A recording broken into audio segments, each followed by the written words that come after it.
लेकिन जुलाई 31 का टाइम दिया हुआ है सर, कब कंप्लीट होगा? तो टाइम जो दिया हुआ ना 31 जुलाई 2020, उसमें सब लोग मिलके इसको कंप्लीट कर देंगे सर। और बल्कि आपसे रिक्वेस्ट ही करेंगे कि 31 जुलाई में आप आइए, तब हम यहाँ पर आप लोगों को इसको कमीशन कर देंगे। सर हम लोग जरूर आएंगे सर, लेकिन सवाल ये उठता है कि आपका बाउंड्री फेंसिंग नहीं है, अभी पावर जनरेशन का कनेक्शन नहीं हुआ है, आदमी चलने के लिए रास्ता नहीं है सर, आप कैसे करके कमीशन पेशेंट कैसे?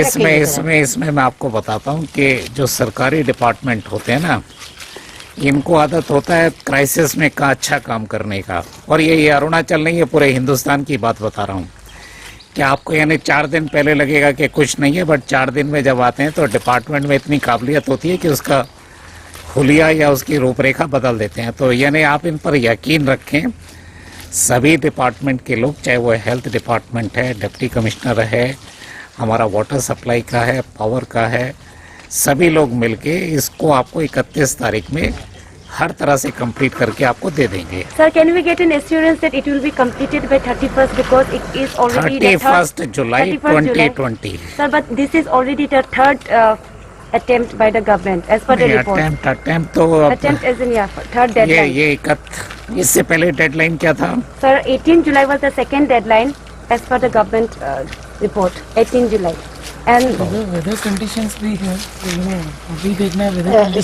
सर मैं चीफ सेक्रेटरी साहब को ही बात करेंगे, क्योंकि आपसे ऑलरेडी बात कर चुका है सर, आपका इश्यू बताइए। सर सवाल ये उठता है कि सर एक कंटेनर आना बचा हुआ है सर, अभी 35 बेडेड हॉस्पिटल था साहब। 21 तारीख है, 21 और 31 में आज का दिन मिलाकर 11 दिन हो जाते हैं।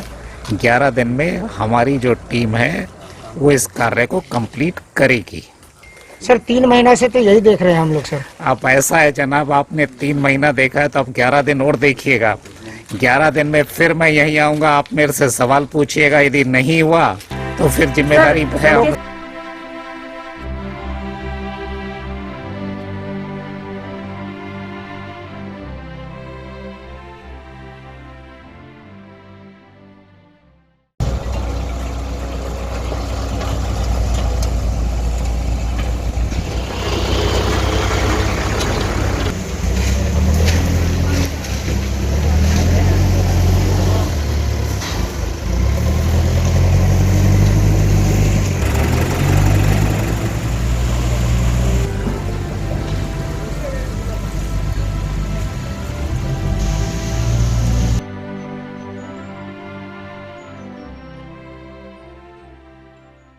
एक्चुअली वो मिट्टू का जो डिजाइनेटेड कोविड हेल्थ सेंटर का जो उसका हम लोग डेट को एक्सटेंशन और जो आगे करने वो बात नहीं है।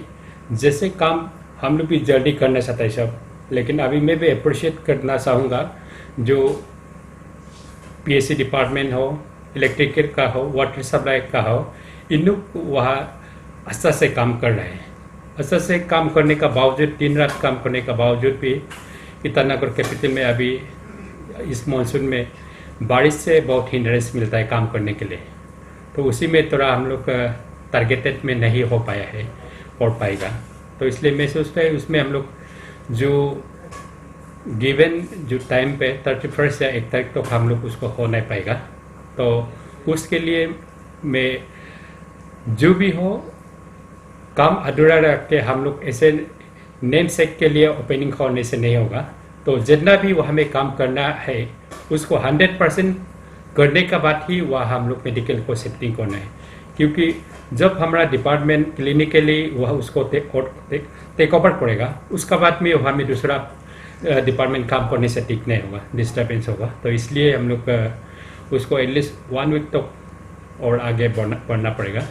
तो मैं ये बात नहीं है हमारा जो पीएससी डिपार्टमेंट जो एजेंसी है काम नहीं करे, लेकिन इन लोग काम करे, काम करने के बावजूद भी हिंड्रेंस एंड कुछ तकलीफ का कारण से थोड़ा डिले हो रहा है। तो मैं सोचता है हम लोग 1 वीक का बाद में उसको हम लोग फंक्शनल में ला सकेगा।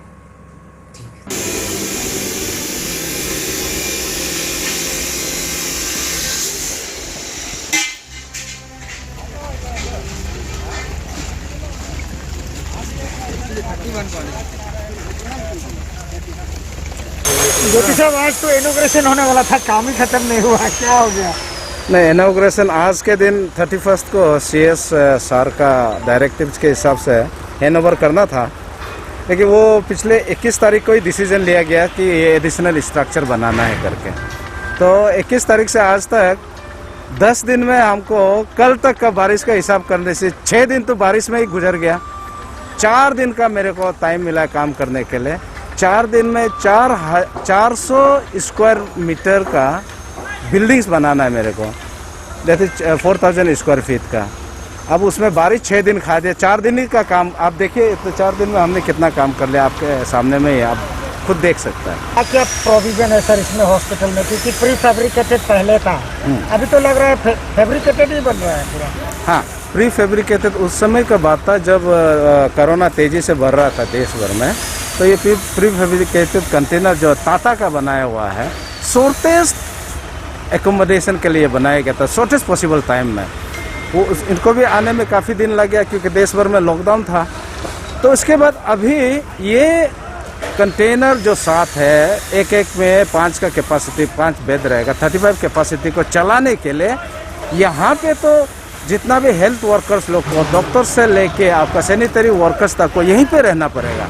लेटेस्ट स्टैंडर्ड के हिसाब से, SOP के हिसाब से यहाँ पे जो टीम बैठेगा रहेगा, उसको 15 दिन तक वो बाहर जा ही नहीं सकता, अंदर में ही रहना पड़ेगा। और 15 दिन के काम करने के बाद वो बाहर जाके फिर भी वो क्वारंटाइन में ही रहेगा। तो 15 दिन में यह हेल्थ वर्कर, डॉक्टर से लेके, फार्मासिस्ट से लेके, सैनिटरी वर्कर से लेके, नर्सेस से लेके यहाँ रहने के लिए उन लोगों का तो इंतजाम कर देना पड़ेगा। तो इसलिए हमारा प्रोविज़न जो स्टार्टिंग में है, रिसेप्शन है, ऑफिस है, डॉक्टर्स का लॉन्ज है और डोनिंग एरिया रख दिया है जहाँ वो PPE पहनेगा। उसके बाद जितना भी यहाँ कंटेनर है उसको हम रेन प्रूफ शेड से कनेक्ट कर रहे हैं। तो उसके बाद पिछवाड़े में वो फिर डोफिंग अभी का ये नया चीज़ निकल गया। पिछवाड़ा में फिर डोफिंग एरिया रखा गया है। डोफिंग एरिया में लेडीज जेंट्स अलग अलग वो PPE उतारेगा, फिर उसको एक डिस्पोजल मेडिकल वेस्ट को डिस्पोज करने के लिए उसका भी स्टैंडर्ड है। 2.5 मीटर नीचे होना चाहिए, 3 मीटर चौड़ा होना चाहिए, ये एयर टाइट होना चाहिए वगैरह वगैरह। फिर वो भी बना दिया गया है। तो इसके बाद यहाँ पे जो ये पीछे जो बिल्डिंग देख रहा है, यहाँ पे आपका मिनी OT रहेगा, नर्सेस रूम रहेगा, स्टोर रहेगा, फार्मेसी रहेगा, देन हेल्थ वर्कर्स के लिए डाइनिंग और किचन रहेगा। और यहाँ पे 3 बेड रूम्स है जहाँ पे 6 आदमी रह सकता है, और वो ऑफिस में 2 बेडरूम है जहाँ पे 4 लोग रह सकता है। टोटल एट ए टाइम इन लोग को 10 आदमी यहाँ पे एक टीम होता है उनका स्टैंडर्ड के हिसाब से, एक बार में 10 आदमी।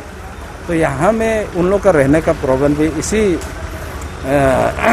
फैब्रिकेटेड स्ट्रक्चर में बना रहा है।